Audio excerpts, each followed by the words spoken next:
Hey, what's going on, everybody? My name is Corey, better known as the Seaman, and I want to welcome you to another edition of the Seaman's Cinema Sit Down. It is a little later than I had hoped, but my review for the finale of part one of this season is here, and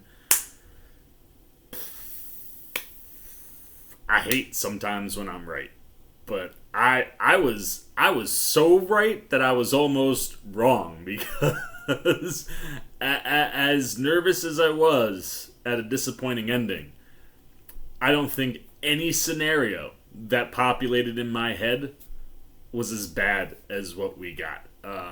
Some of you are probably not going to want to hear this review, and some of you, probably most of you, will agree. But if you haven't seen the episode and you're here for the non-spoiler, I'm gonna break some bad news to you because this was not a good one. What am I talking about? Why don't you pull up a chair, take a seat? We're getting ready to dive in spoiler free, and then a little spoilery into American Horror Story Double Feature Part 1 Red Tide Episode 6, its finale episode. And unfortunately, this is far and away the worst of the season, and might just flat out be one of the worst episodes that Murphy and Falchuk have ever given us. Man, like this missed the dartboard. Like, it didn't even hit the wall that the dartboard was attached to. And this has been my concern since we kind of got started this season. You know, I know a lot of you have enjoyed this season much more than previous seasons. And, you know, that's fair. I kind of really enjoyed Apocalypse quite a bit, and I enjoyed 84 quite a bit, even though both of those dropped the ball at the end, which is something that, you know, Murphy and Falchuk have kind of started to become known for. You know, it's like the stories are almost too big, or trying to get them to fill out the whole season leads to a late twist that doesn't hit the mark, or you tease things that we don't actually get. And, you know, they've kind of gotten into this, like, Stephen King mode where, like, all the pieces are there, and it would be a slam dunk win if, like, the ending would just hit. And don't get me wrong, much like American Horror Story is one of my favorite things on TV, Stephen King is my favorite writer of all time. And I'm usually able to, and maybe that's why I enjoy so many of the American Horror Story seasons, because I've gotten used to looking past a bad ending because everything that led up to it was really, really good. You know, and that's fine. You know, I mean, some people just can't land the ending. But with a shortened season, I think there were a lot of American Horror Story fans who hoped it might have been sort of like a Roanoke situation, in the sense that, like, Roanoke was kind of a season that was split in two to tell one encompassing story, but two separate stories inside of that one. And the first half of Roanoke is some of my favorite American Horror Story stuff. They did so many cool things in that first half, and they didn't hit any of the issues that they usually hit because it was shortened. Unfortunately, as soon as Red Tide hit the screen, while I was enjoying what we were getting, and I was certainly intrigued by the idea of, you know, vampires that aren't actually vampires, right? They're people who have created or have you know, been overcome by a bloodlust because of a pill that's supposed to open up the creative mind for people who have talent. I thought that was an interesting concept and some place that you could go a lot of different directions with. But by the end of episode 2, like, if Alma hadn't taken the pill, I was starting to be concerned of, like, well, it's an interesting concept, but the story that we're telling, I don't know how we find a satisfying ending. And I was starting to feel that more and more the last 3 episodes. And I kind of talked about in my last review the conundrum that this season has kind of been for me, because the last 3 episodes were all really good for me. Like, they were highly entertaining. Last week was one of the most entertaining episodes of the entire season, as well as being the longest of the entire season. And I was nervous because I still couldn't see an ending that would be satisfactory to the story that they were telling. But I was hopeful because it kind of felt like the season was on a bit of an upswing. And 37 minutes was my first red flag that the finale was not going to land. I was kind of shocked that it was only 37 minutes long. Like, when I saw that on Hulu this morning when I woke up before work to watch it, I was like, wait, is there like a second episode? Like, did they do like a half-hour episode and then an hour episode to do that? Like, instead of just a 90-minute episode? Like, what is going on here? And I really don't know what was going on with this episode. Like, it undid things that the rest of the season had set up with no real explanation. So many things happen off camera, and like, when major things happen off camera in an hour television show that's only 37 minutes long, like, there's at least 10 more minutes in there that you could play with, where you could have showed us some of the big things that happen off screen, and it was to hold back a late twist that I don't really think landed, like, at all. You know, it was weird, and just so many things in this episode just didn't quite land for me. And once again, the cast, I think, does an excellent job with what they're given to try to elevate it. You know, I mean, the Pale Boys, they're creepy anytime they're on screen, man. And when there's a bunch of them and they're doing all those weird movements and the bone cracking sounds are in there, like, that stuff is always going to work. The general atmospherics and ambiance of each episode and the setting of where they are in Provincetown, like, that stuff is always going to work. But man, did the story just go off the rails with this one? Like, I'm just confused. A lot of the things that happened made me go, why? Why did we do that? And why did we do this? And while, you know, like I said, performances were good, and there were a couple moments that were like, oh, okay, interesting choice. And I continue to adore Alma as a character, and certainly as the performance that we've gotten from Ryan Kiera Armstrong. Like, she's fantastic, and she's fantastic again here. However, kind of like what I said in my last review, the Gardner part of the story, I think, is the thing that led to this disastrous ending, because there were so many more interesting things that you could have dove into, or characters that we could have spent more time with if it wasn't so overpopulated with characters. Like, yes, I know we have our alumni and we got to bring them back. It's how this anthology series works. But this smaller story, especially considering you have two parts that have differing casts and a couple of the cast members bleed over, like, it just felt like this story was so small that to have a cast this large with this many moving parts, it just didn't have enough room to go to the places that I wanted it to go to. I wanted to spend more time with the Chemist and understand this pill. Why does the pill do what it does? Why are the pale people repelled by other people who have taken the drug? And they, like, kind of hint at some of those things as, like, things that the Chemist is aware of, but they don't really ever go into any of those things. And I wanted to just spend more time with Belle and Austin and Mickey and Karen.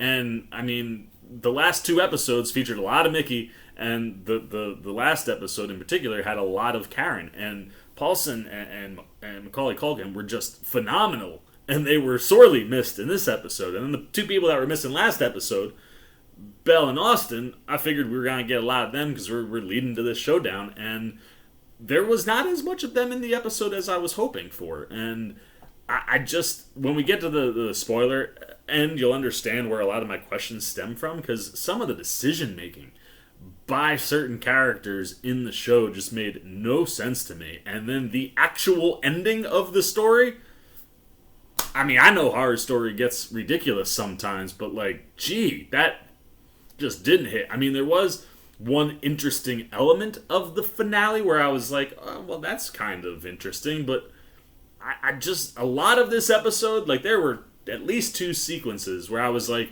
what was the it's actually the first two sequences in the show where I was like, what was the purpose of having any of that in this episode? Like, there's so many other things we could have done or talked about, and even given the story that we were given to up to this point, like, I feel like there could have been more interesting ways to wrap this up, more exciting ways or bigger ways to wrap it up. And it unfortunately falls into the category that's, you know, many of the other horror stories have fallen into, which is some late story twists kind of kill the episode. So For me, that was a super big downturn and does not have me extremely confident in an even shorter story for our aliens in Death Valley. Although I am more excited for an alien story because the only time we've seen aliens, they were not really executed great, when it comes to the asylum story. So I'm interested to see and excited to see where Murphy and Falchuk go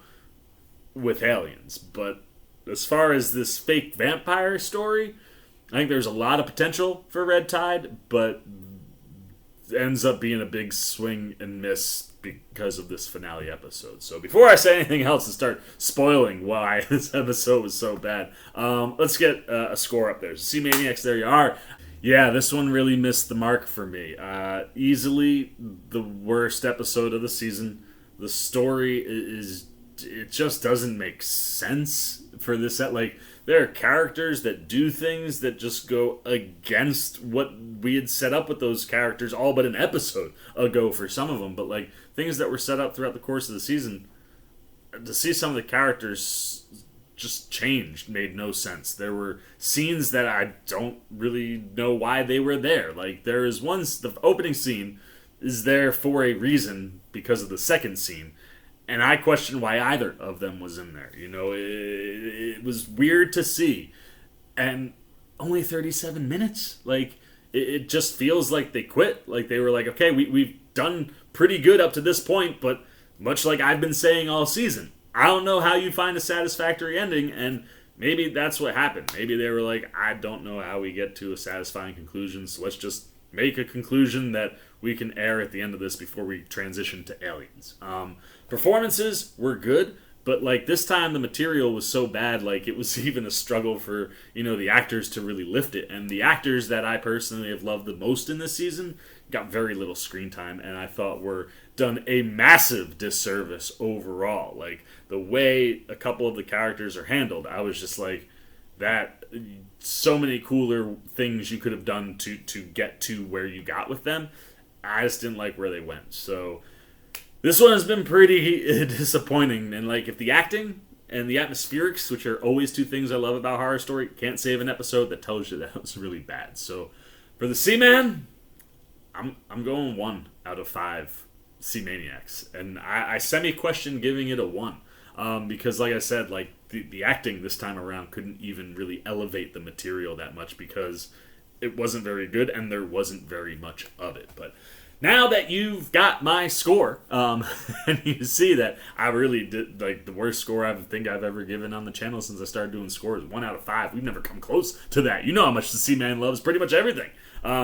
This was a rough one for me. But if you do not want spoilers, now is the time to leave. Maybe you want to go watch the episode anyway because you think I'm talking nonsense because the season for you has been fantastic. Well, go do that, and then come back and, don't look for me to not sit back and go, I told you so, because I told you so. It's not good. But look, I love horror story regardless, and I think one of the things that's great for this show is the fan base. It always gives it support, and like, you'll see sometimes where fans will be like, yeah, I don't know what happened, but did I watch every episode of the season?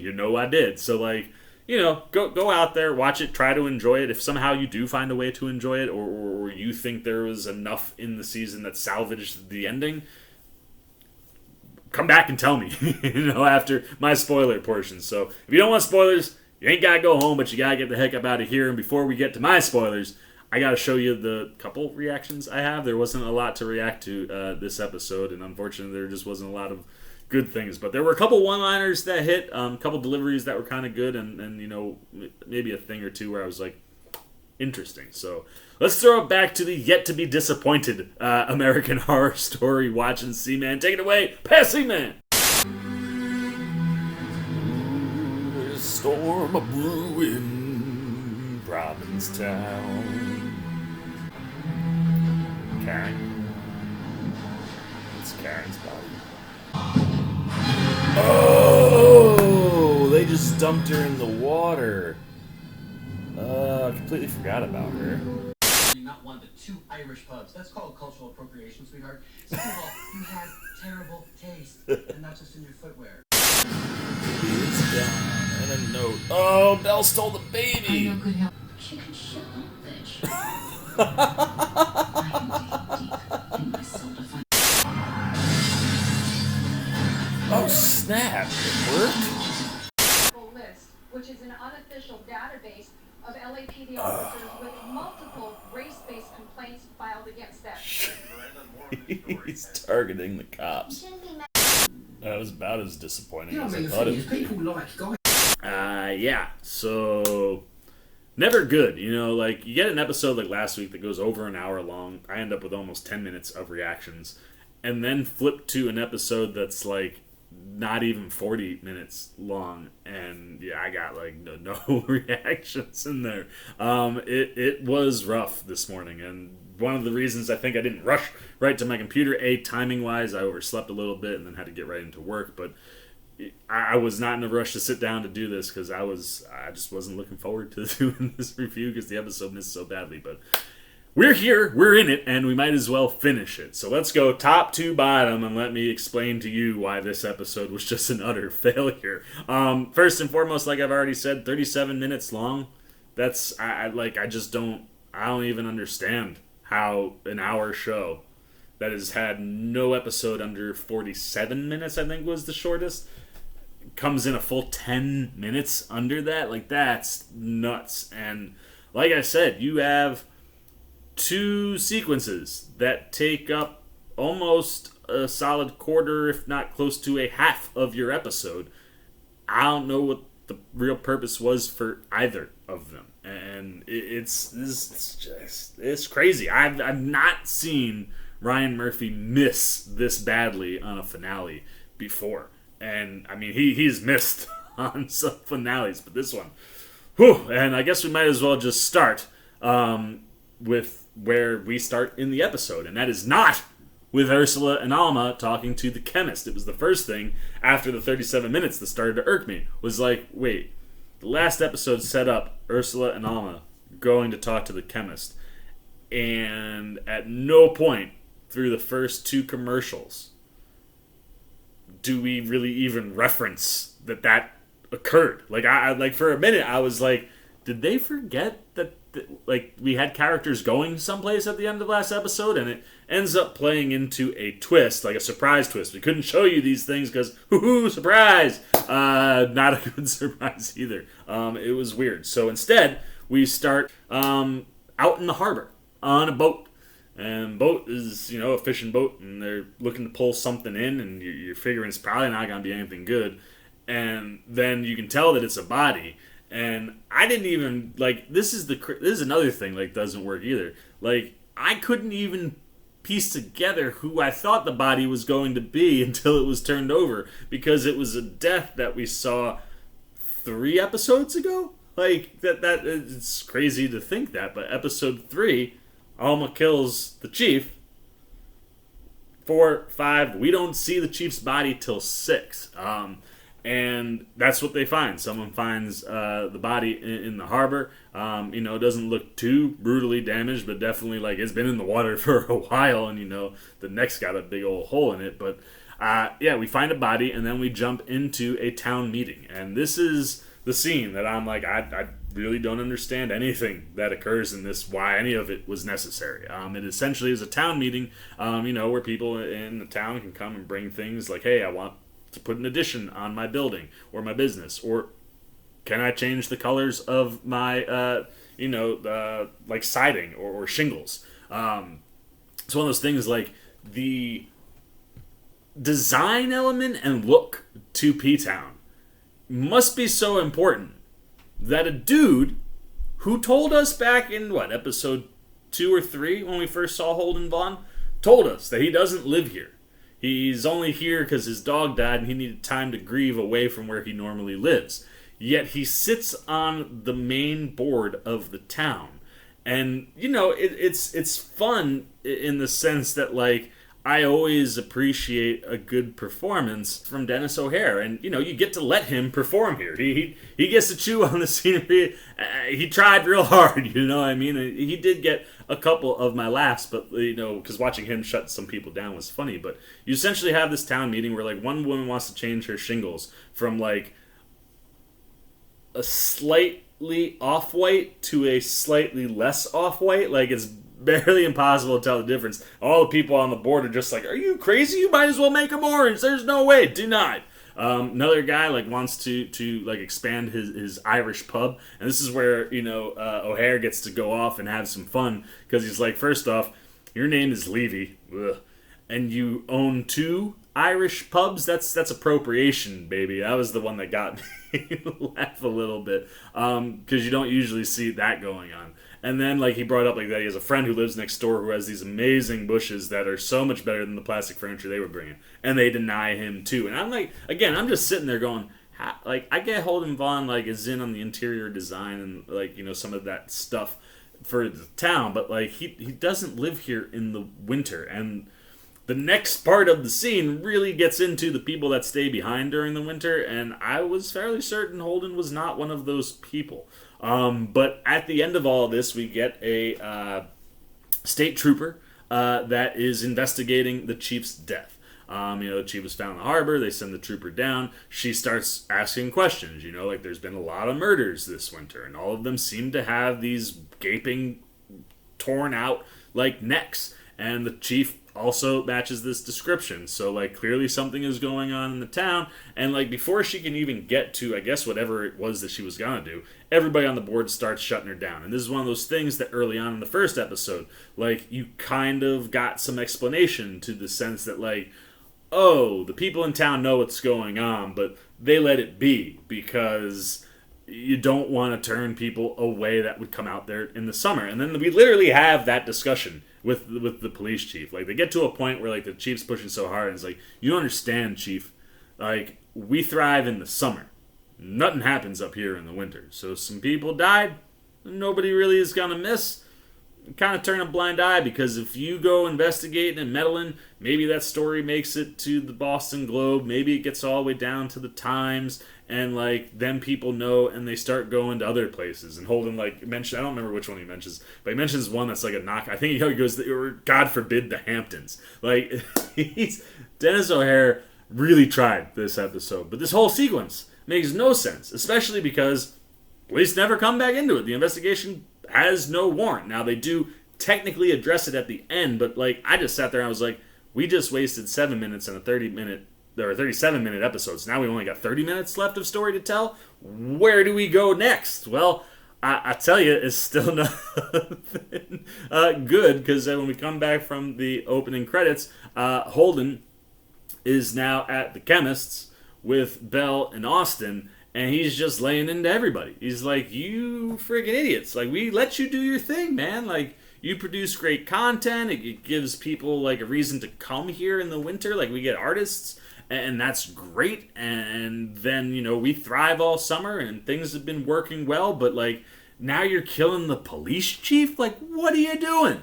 And, Belle immediately is like, it wasn't us. That would be the Hollywood guy. The Hollywood guy's messed up everything, just like Hollywood always does. And, like, Austin goes off on, like, how Hollywood, like, just kills so many things and, like, true artists because, it's such a difficult town or whatever. And the people that come out of that, the people that are bred from Hollywood, like, God forbid, like, almost like it's a disease to a degree. So, like, it definitely wasn't us. And Holden's just like, well, then get your act together.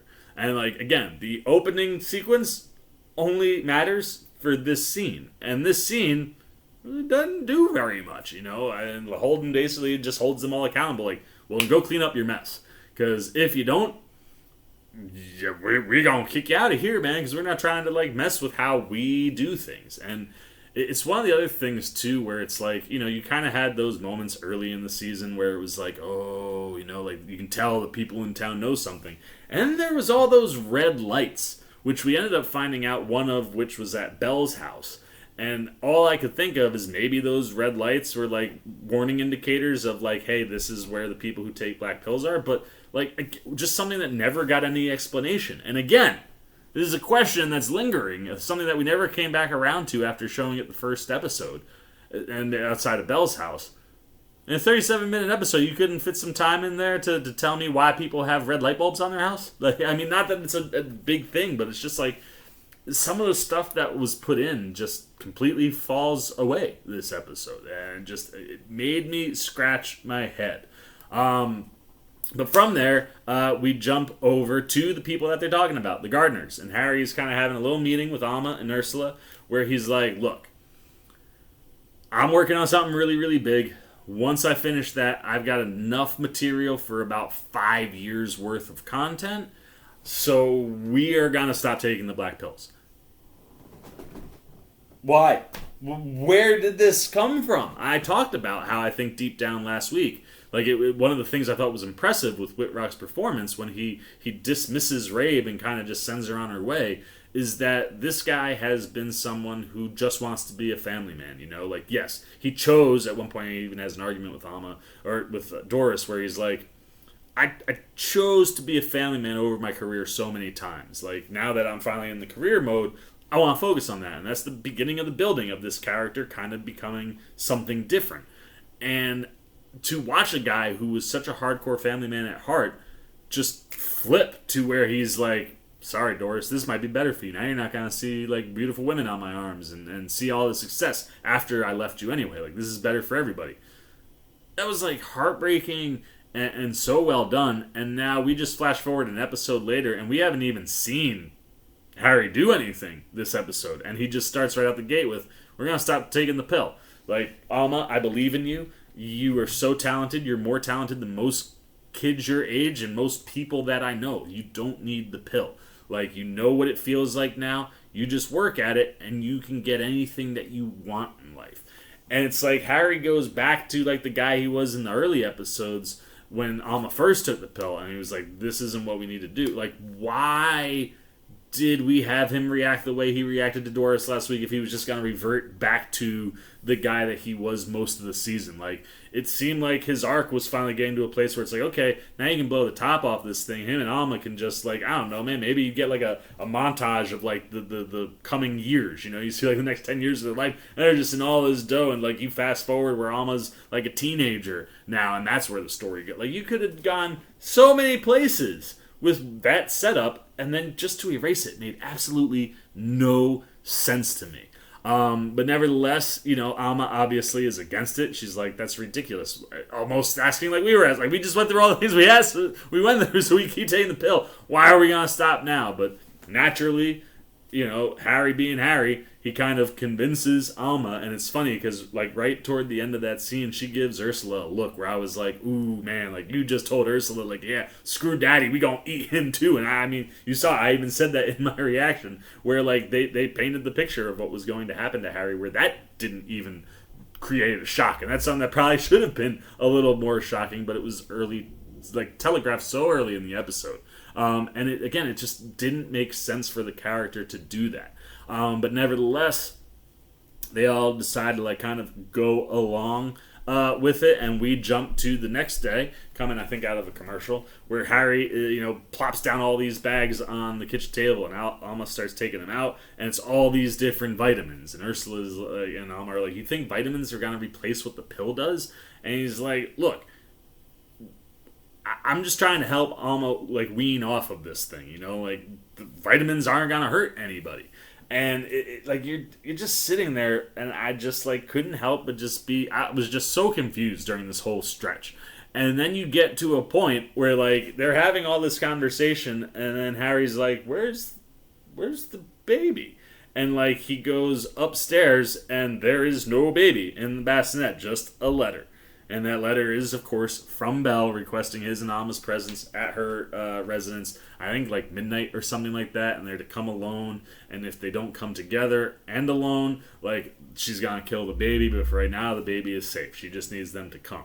And, like, I do give, like, credit, at least for the character, in the sense that, like, the way he responds to Ursula, so spot on. Like, how the hell did you not know the baby went missing? And she's like, well, I heard some thudding up there, but, like, I just figured he was moving around in his bassinet. And this is the other thing that really tripped me out. Because up to this point, I've mentioned it several times in my conversations about the show, Ursula seems to know everything about pregnancy with Doris last week, you know, like, knew about the postpartum and about the long tail on the drugs and, you know, about how, like, when the baby cries, that can sometimes cause you to lactate, and, like, all of this stuff she knows about, like, pregnancy and giving birth made me think that she must have had a kid at some point, or at least somebody close to her must have had a kid. Like, newborns do not move around in their crib. Like, you swaddle them up and you put them in there and they don't move. So, like, it was just such a dumb thing. And, like, for the most part, I kind of like Ursula, even though it is similar to many roles that they've given Leslie Grossman. But, like, that was just a moment where I was like, that makes no sense for that character. Like, to be that clueless to that, like, Belle got in the house, took the baby, and got out of the house, and you and Alma didn't know. Now, Alma maybe knew, but, like, maybe just didn't care. But, I just was... These two, like... This whole start, I was just confused. Like, I don't understand. And then we did get one of the funniest moments in the entire episode. And once again, it is a delivery from Ryan Kira Armstrong. But as Harry's getting ready to go, Ursula's like, you guys, I'm not coming with you. And, like, Alma just, without skipping a beat, is just like, chicken shit little bitch. Like... It was such a good delivery from this little girl. Like, I know she's 9 in the show. I don't know if she's 9 in real life, but, like, this little 9-year-old girl, man, like, dropping a line like that with dead-ass seriousness was so good. Like, it was one of the few good things in this episode. And then Ursula's like, no, I have an idea, and in order for my idea to work, like, I can't be there. So you guys go, and I'm going to come up with something that I think will get us out of this jam. And you're like, I have no idea what Ursula is getting up to. But the next thing you know is that she is just in the middle of the forest. Like, in the forest, just standing around, almost doing like the Jennifer Love Hewitt from I Know What You Did Last Summer. Like, I was just waiting for Leslie Grossman to just start, like, spinning around like, what are you waiting for? What are you waiting for? I'm right here. She just starts yelling. And sure enough, pale people start coming out of the woodworks, and she's like, whoa, chill, slow your roll. I'm out here because what's happened to you is criminal. You know, what the chemist and those people in town, what they did to you with this black pill, it is terrible. And right here, she takes out a little vial and she's shaking these pills around. She's like, this is the cure, it's the antidote. You take one of these and it will reverse what happened to you. You can go back to being normal. And, like, you're watching, and like I said, one of the other things that's always been executed well this season is the pale people, man. Like, the pale boys, as I like to call them, man, as they start getting in there, like, they start kind of converging on Ursula. And I'm literally in the moment just thinking, okay, Ursula is figuring that, like, Harry and Alma are going to need backup. She can convince the pale people to go attack Belle and Austin. That could be their get-out-of-jail-free card. So I'm going to tempt them with this fake placebo pill, you know, and like the whole time I'm just like, Ursula has been so smart. This is so dumb. And sure enough, man, you just see all them pale people close in on her, and then we cut away and we go to Harry and Alma meeting with Belle and Austin. And it's pretty much a very similar conversation to what they had in the car, except for the fact that, like, you know, they're just really stressing how Hollywood's come in and screwed this up, and, like, they've disrupted our lives, and you've left them no choice. We're going to have to kill you guys now. And as Belle and Austin are getting ready to do the good, and, like, this is one of the other things, too, right? Like, these two characters, when they are together, have been phenomenal. The style, the look to the character concepts and designs is excellent. The two of them probably look their best. Definitely Peters. Peters looked fantastic in this episode. Belle every single time. You know, I mean, Conroy's just been fantastic in all respects all season long. And even this scene, like, you just didn't give them any good material. And, you know, they just kind of rehash that conversation and basically tell them, like, there is no getting out of jail free. Like, you came here because we're going to kill you.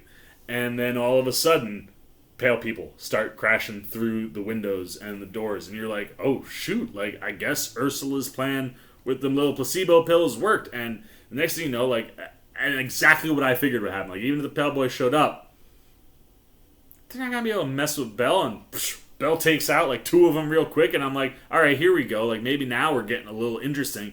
And then one of them just, I don't even think Peters maybe he fends off one before one is on his neck, and then you turn and two are just attached to Belle. And look, I enjoy Evan Peters as an actor, and what he was doing performance-wise with Austin was great stuff, specifically when they were at the Muse. Like, anytime he was doing anything at the Muse, grade A stuff from Peters.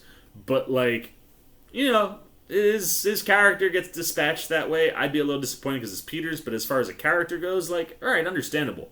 But Belle? No way. Belle don't get done in like that. Like, that's not how you end that story for Frances Conroy and that character. Like, she's been the best thing in the season every single episode, even in episodes where she's not in it. Like, she's still the best thing in that episode. Like, that's how good she's been. And to just dispatch her within seconds by pale people, like, one of them things, man, like, you could go that route, and that's fine, but, like, you could have done it in a way more badass. Again, 37-minute long episode. Why didn't we let Belle kill 5 dudes, you know, before you had, like, a swarm of 10 just engulf her? Like, I know, like, Frances Conroy ain't doing any crazy choreography.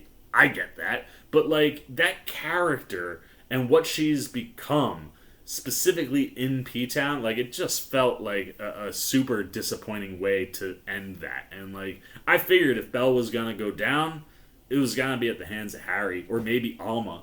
But no, none of that. Instead, Pale Boys come in, kill both of them, and right as they're about to turn toward Harry and Alma, who comes in but Leslie Grossman, and probably the most surprising thing in the whole episode, Ursula is a dead shot, man. Like, she's just bang, bang, bang, bang, bang, bang, bang, bang, bang. All pale people that are alive are dead now. Like, just like that, man. Like, I don't even think John Wick could have cleared that room faster than Ursula did. Like, it was damn impressive. And following that, like, the chemist reveals that she's there and seems to be in on what's going on. And, you know, we start to have one of these conversations where, you know, Harry gets down and is talking to Alma, and he's like, you were so brave. And, like, because the pale person that was about to kill them, like, blood all over Harry's face. Maybe a little bit got on Alma, although that girl seems to be very good at avoiding blood, and we'll talk about that in a minute as well. But the, like, you know, you're just, like, in one of these moments where he's like, I'm so proud of you. I know that coming up, this isn't going to be easy, but, you know, if we work really hard at it, like, you know, we can keep this family together, and we can be happy just the 3 of us. And, like, Alma comes in for, like, a hug, and she goes, sorry, Daddy, it's just going to be the 2 of us. And maybe the best piece of acting in the entire episode, Finn Wittrock's response. He was just like, what? What do you mean 2 of us? And, like, at this point, like, and what I love is he does, like, this back, but, like, she's come in for the hug. So she's kind of pulled herself in, and she's like, I have to be the greatest, Daddy, and I'm not going to let you stop me. And you see her pop the teeth out, and you're like, oh, she got the fake teeth too! She got the sharp, and next, Harry's dead. Like, and again, telegraphed really early in the episode, but sure enough, Alma ain't about anybody getting in her way. She kills Daddy. And, like, you're just like, damn, like, what? I just, like, I was sitting there, I was just like, what happened? I don't understand how we just got to all of these things. And then, you know, Ursula goes to the chemist. You know, she's like, those, man, them new pills of yours, they really worked. And the chemist is like, well, they're not new. They were old. They were a batch that didn't work. They caused the users to have a high sense of aggression towards each other. So she had gotten, like, she just didn't use them, but didn't get rid of them either. And that's what ends up happening. You know, whatever chemical imbalance that was causing the pale people to not be aggressive towards other people that like took the black pill, that are creative, which is something, I don't know, in a 37-minute episode you could have dived into. You could have made that again, I still think the focus of the show should have been the chemist, and taking the chemist story that we got in episode 4 and progressing it from there, showing us the rise of Belle and Austin and how this all transpires. And maybe at the end you bring in the gardeners, you know, and that's your ending. Yeah, I don't know.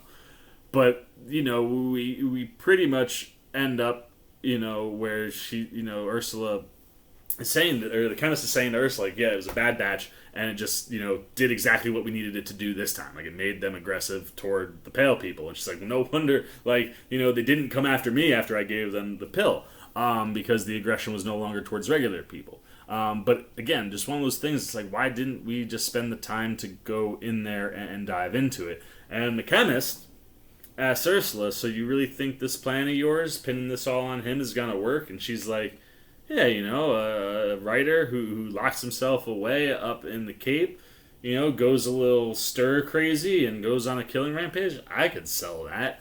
Like, and that's it. Like, that is the solution to the police problem that has been arisen, or was, brought up in that first scene, that, you didn't need, like, Belle and Austin already had enough reason to kill Harry and Alma already. Like, I didn't need them 2 scenes at the front, like, to just create this situation. Like, it was the situation we were destined to be headed to anyway. Instead, we wasted almost 15 minutes on stuff we didn't need to waste on, which is unfortunate. And then we do a flash forward, which, like, again, I think that could have, like, you could have flashed this forward like 10, 15 years, and I think there would have been a more interesting story to tell than what we ended up getting here. But ultimately, we now know that the Chemist did make that deal with Ursula, and we jump to Hollywood 3 months later. The Chemist is, or we open up, rather, on a scene that is created by the Chemist being in Hollywood. And that is, you see some people out on the strip, maybe I think they're taking a picture or something like that, and then all of a sudden, a cop shows up who looks very much like a pale person and starts eating people. And then he ends up getting shot, and then it's a big news story that all these cops are just starting to go crazy. And the Chemist explains to Alma, because Alma's like, I don't even understand why you're doing it. She's like, this is a very select group of police who have track records and histories of being abusive towards, like, women, racist behaviors, things of all the nature of, like, what we've seen from a lot of cops in America, and that led to a lot of the things that happened early in the pandemic, like the Black Lives Matter movement that really got its upswing, like, dealing with all that stuff. And it was probably the one thing I liked the best in the episode. Like, if you were going to move the Chemist out of the Cape and take her someplace, and she ends up someplace like L.A., that inherently that police department has had lots of racial issues, and things of discrimination, so it made it an easy target for her. And it was, like, kind of a cool, like, vigilante sense of justice. Like, yeah, screw these cops. Here's a pill. It'll make all your dreams come true, and then it ruins their lives. Like, I didn't hate that. I thought that was, like, one of the more clever things, and probably the only clever thing of this portion of the story. Because once we jump to Hollywood, like, 3 months later, if you didn't think that the rails on this, if the train went off the rails already, it just gets worse. But anyway, Alma and the Chemist, they talk a little bit about that stuff, and the fact that, like, Alma has some sort of a recital or an audition coming up. I think the Chemist, like, asking her if she's ready for that. And then Ursula comes in, she's on the phone, and we see the Chemist just kind of question, what is your business model here? Like, the original pitch that she'd given us a couple episodes back was like, you funnel your drugs through me, and I can create an agency where it's like, it felt like she was gonna try to pinpoint people like Harry and only give them the pill. And we find out that Ursula's, like, pushing the pill at Starbucks, man, just giving them to everybody. And, like, the Chemist's like, you're creating a lot of pale people. And she's like, and, like, real writers don't write at Starbucks, so I don't know why you're doing that, And Ursula's kind of in this realm of, like, well, it's depleted, like, kind of depletes the surplus population. Like, it makes it easier to find the talented people while all this mayhem is going on and whatnot. And then Alma kind of reiterates her feelings toward the pale people and, like, agreement with Ursula. She's like, yeah, it's better to know where they are, because they're worthless, they're useless, they shouldn't even exist. So, like, this at least kind of weeds them out or whatever. And then Ursula lets her know that she's like, I'm kind of hungry. And Ursula's like, you got dinner in the pool house. And she goes in there, and some, like, 22-year-old model. And she goes, this is not what I was expecting, because to this point all we've seen are meth heads, or police chiefs. That's what Alma's getting down on. And the guy is like, yeah, I didn't either. It was a weird response to that response, where I was just like, well, that's strange. And then Alma's just like, whatever, I'm gonna roll with it. And we jump to Alma, banging away, man, on that violin, like, absolutely crushing it. This was the first time in the season where I really didn't think Alma was, or, like, Ryan Keir Armstrong was playing the violin. A lot of the ways that they cut those sequences around her before really gave me the sense where I was like, is she playing that violin? Here, I think it was more like she was shown how to do the movements and get close enough, and that I think somebody else, when you don't see her face, or just the audio itself came from somewhere else. But nevertheless, from an acting performance standpoint, super impressive, because she did sell it most of the time. Just the editing this time made it seem a little more obvious that it wasn't her. But she crushes at this audition, and then she comes into the back, and the woman comes in to talk to her, tell her how she did. And it's like, it's down to you and one other person. This like maybe 17, 18-year-old kid comes in, and it's like he graduated Juilliard at 16. Like he was a prodigy. And Alma, I think he kind of asked Alma something, and Alma is super confident, is a total bitch, and like just exactly what she's been doing since she's been on the pill. And he just kind of laughs and is like, like, I'm a prodigy too. Like, you'll come to find out, like, when you start getting into this realm, everybody's a child prodigy.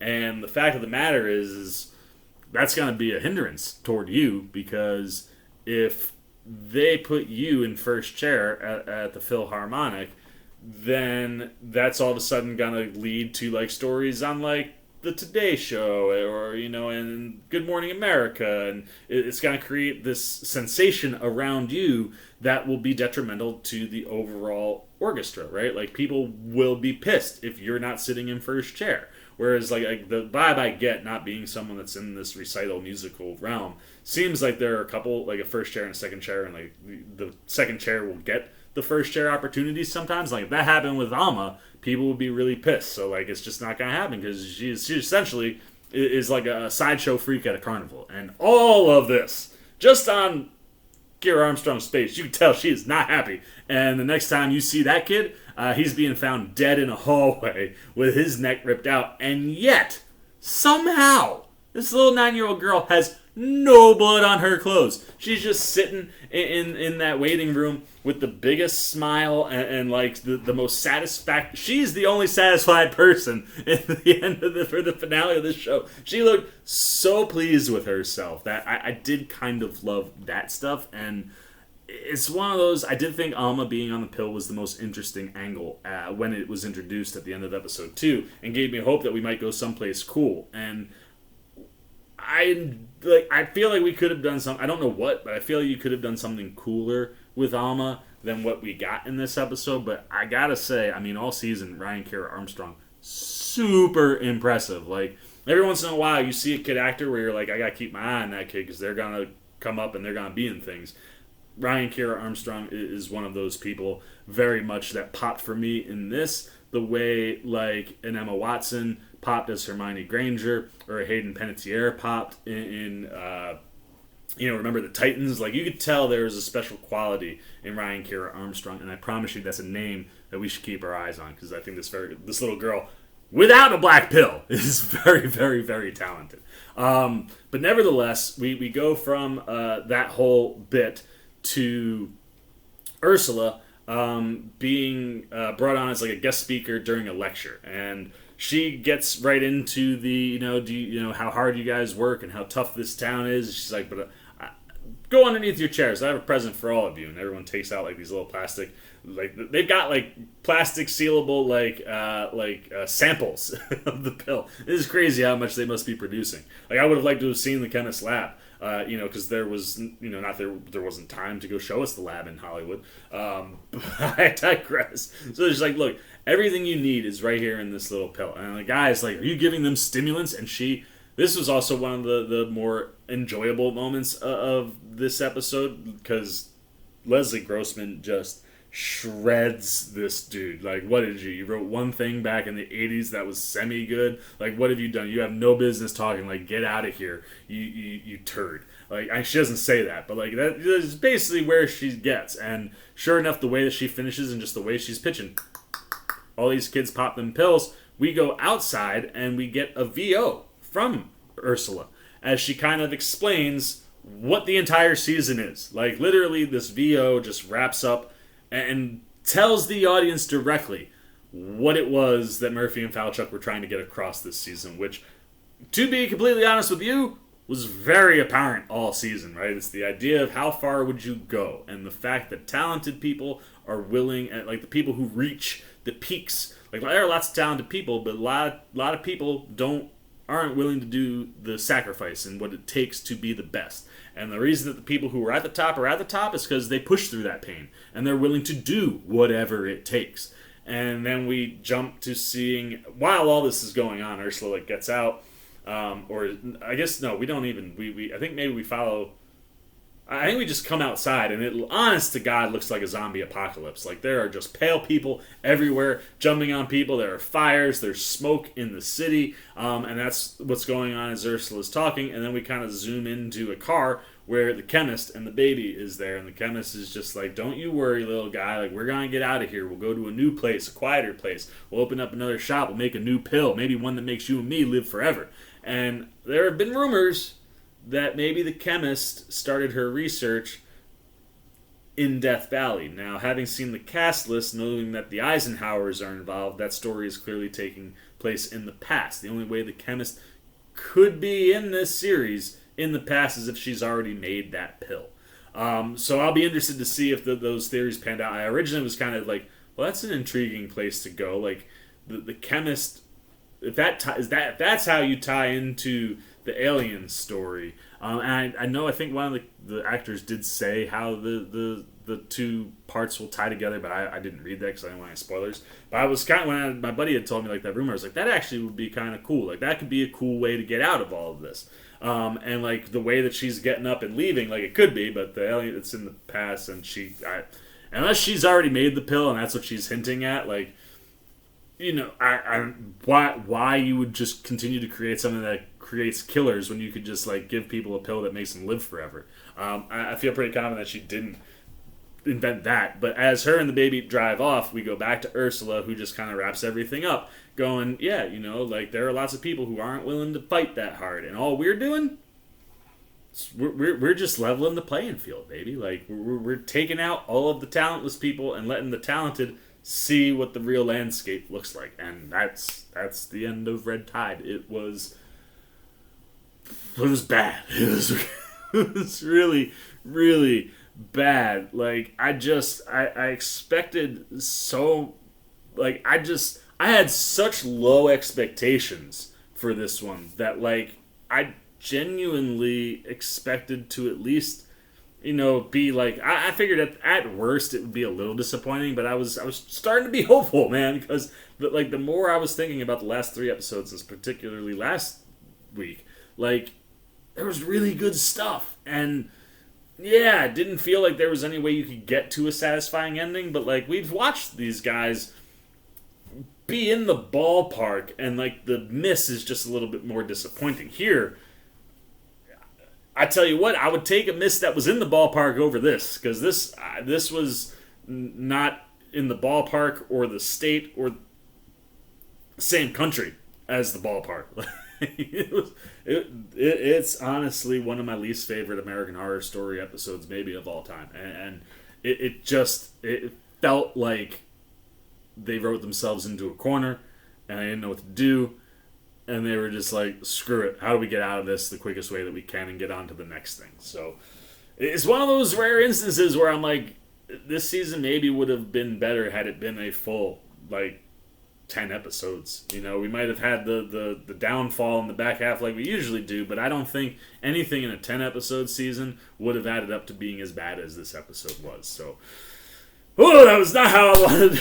That was not how I wanted to go out getting ready to go into Death Valley, but I am really excited about the idea of aliens. I'm just an alien fan myself. Like, anything in space and extraterrestrial life, it typically works for me in media, and is something that I'm always interested in, because it's crazy to think that, like, in an endless universe with all these galaxies, like, we're the only living beings. Like, it's kind of fun to think that maybe we'd see something like this guy over there, right? Like, I'm pumped, and the little bits that we've got, and the fact that it's going back, you know, it's going to be black and white, it's going to be in the past, and like, you're in Area 51, we're breaking open, like, aliens and stuff, like, I'm excited for it, so I'm going to try to, as I edit this, kind of just expel Red Tide from my system and get ready for Death Valley, but that's it, that's all I got, man. Non-spoiler, spoiler, reactions.